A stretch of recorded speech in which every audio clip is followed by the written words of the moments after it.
So in verse 10, when it says his sons, the his is the king of the north. So the sons of the king of the north shall be stirred up. I'll give you the names of the two sons.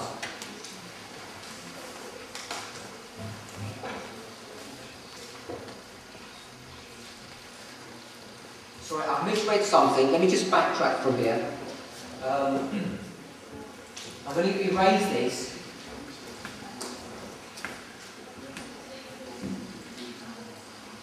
This verse here is actually dealing with two kings of the north. And I'll explain who they are in a minute. So we have the fifth and the sixth king of the north. And this is Antiochus the third. And then the king of the south is the fourth king, who was Ptolemy the fourth. Okay, I missed one of the kings out. So the sixth king, the fifth and the sixth are the two kings of the northern, of the king of the north, and then this is the fourth king of the south. Does that make sense? Do you understand the mistake that I made? Okay, so when it says his, it's talking about the king of the north, and the his was the king who is in verse 9. Okay, who was Seleucus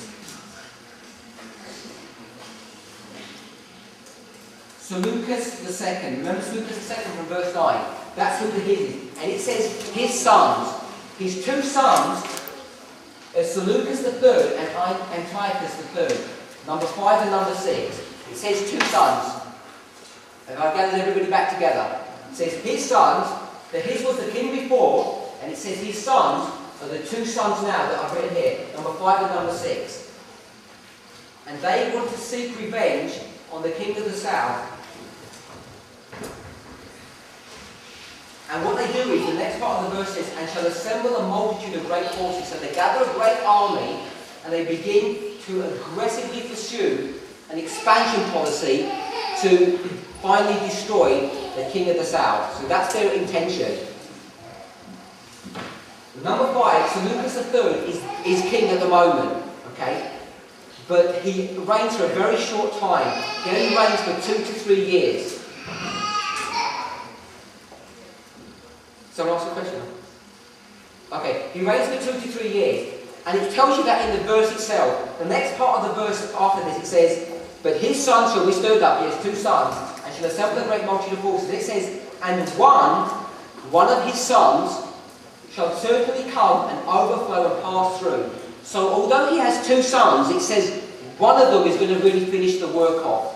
And it's this son here, number 6, Antiochus III. And other people, he's actually known by Antiochus III, the Great, because he was one of the greatest kings of the Seleucid Empire before his father Seleucus I. So the verse tells you that there were two sons before. One of those sons dies at an early age, or early into his reign, and the second son is the one who actually finishes off and really makes aggressive war against the king of the south. Now, if you went with the King James translation, you would not find that event in history, or you'd have to start manipulating history or getting other pieces of history and trying to push them into this prophecy to get them to fit. Does that make sense? Okay.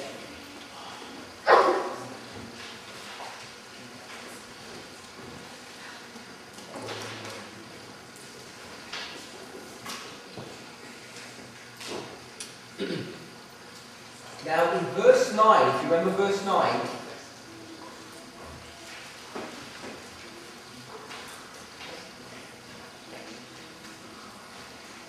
the king of the north made this attack upon the king of the south, but it was unsuccessful. So the king of the south held his territory. But now, one of his sons, Antiochus III, actually comes down and regains the territory that was lost a number of years ago.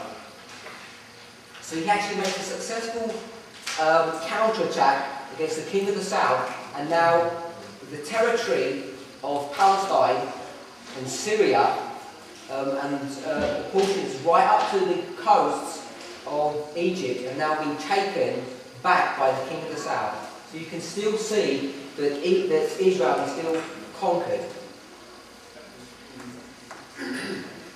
Okay.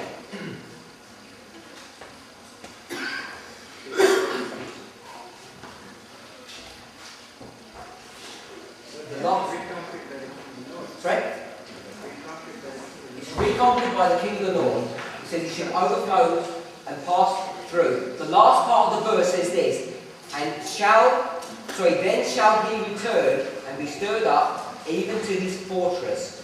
Okay? After making this attack into Syria and coming right to the borders of Egypt, he then goes back for a while, and then it says he returns and comes back, and he comes right to the borders of Egypt, but he doesn't get past the borders. Okay? He just arrives to the border of Egypt in preparation to make his final assault and destroy the king of the south. Okay? That's the end of verse 10. Then we go into verse 11.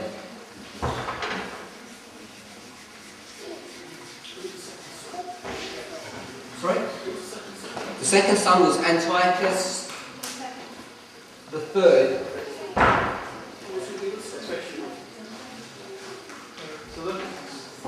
The first son was Seleucus the third, and the second son was Antiochus the third. Do I write the third? Yes. Okay. We're still in the fourth Syrian war, but now we're in the year 217. We were 219, 218, now I've come to 217. We're still in the third war, and it's still the two same kings, number 6 and number 4. We're in verse 11. This is Antiochus the third and Ptolemy the fourth. Still the same kings. Okay? And we've already read at the last part of the verse that the king of the north has come to the very borders of Egypt and has come to destroy Egypt. Okay?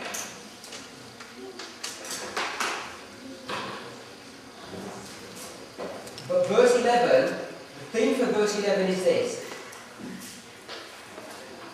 The king of the south defeats the king of the north.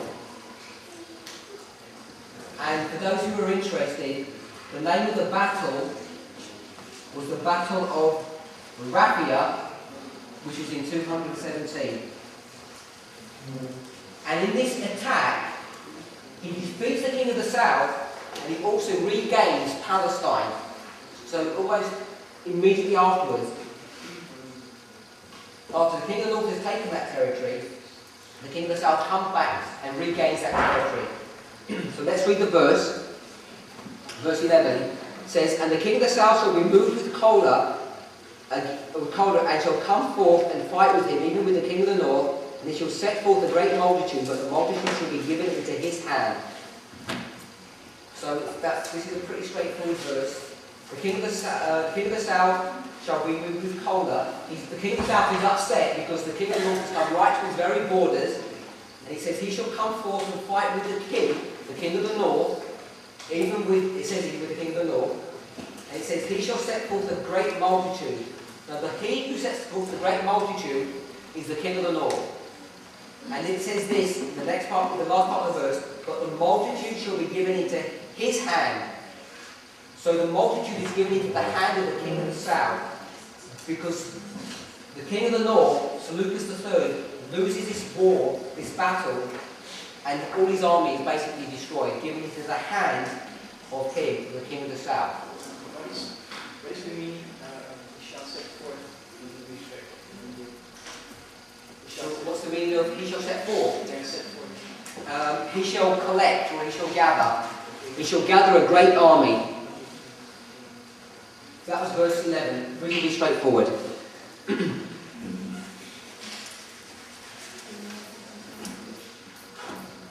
Verse 12.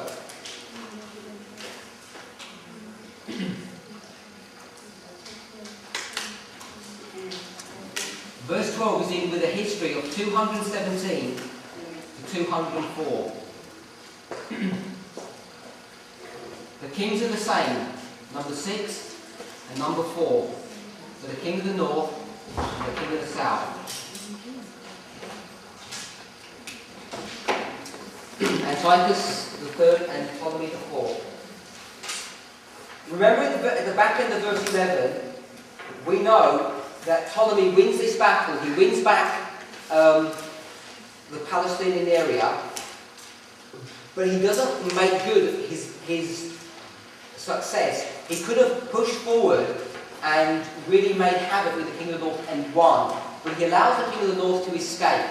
So the king of the north escapes back to his land, and the king of the south doesn't do anything about it. Okay? And because of that, this time period here is really the beginning of the decline of the Ptolemaic dynasty or the Ptolemaic Empire. After this, it really starts declining. We're in verse 12, and the verse reads this. So the subject of this is the beginning of the decline of the king of the south. Sorry? Okay, the thing he didn't do, he'd won a major battle and he defeated his enemy soundly, but he didn't pursue the enemy to totally destroy him. He didn't make good of the whole job. He just left the job half undone. It's something that we're often guilty of doing. Is doing half a job. Ellen White says if you only do half a job, it's better not to do the job. And in the terms of, it's used in the terms of evangelism actually. It's better not to do evangelism than do evangelism halfway. Because you lose souls. You always lose souls when you do that. Verse 12. Oh, we've read verse 12. Let's go through the details of it. It says this. And when he has taken away the multitude, his heart shall be lifted up, and he shall cast down many 10,000s, but he shall not be strengthened by it. So this is talking about what happens with the king of the south. So the first part of the verse says, when he hath taken away the multitude. So this is referring back to the king of the south when he destroyed the army of the king of the north. So the comment I've got here is after the decided defeat of Antiochus III in 217, and Antiochus is returned back to his homeland, Ptolemy IV really didn't do anything. He became self-assured and he did not bother pursuing him. Second part of the verse says, his heart shall be lifted up. Now this idea of being lifted up, he became proud and basically settled. There's a term in English where it says they settle on their lees, which means you just sit down and you're just comfortable. There was no imminent attack now, so he just rests upon his laurels and does nothing. So he lives in vice and luxury. And then the next part of the verse says, and he shall cast down many 10,000s, but he shall not be strengthened by it. So what happens in this history here is that, remember, he's taken control of Palestine now. Ptolemy IV has taken control of Palestine. And what he does is, he goes on to persecute the Jews. So that's when it says here, he shall cast down many 10,000. This is really the first time in Daniel 11 where you see punishment coming upon God's people. And at Jerusalem, he came to Jerusalem and he's tried to enter into the most holy place of the temple. This is Ptolemy IV, the king of the south. And he was refused entrance into that by the priesthood there.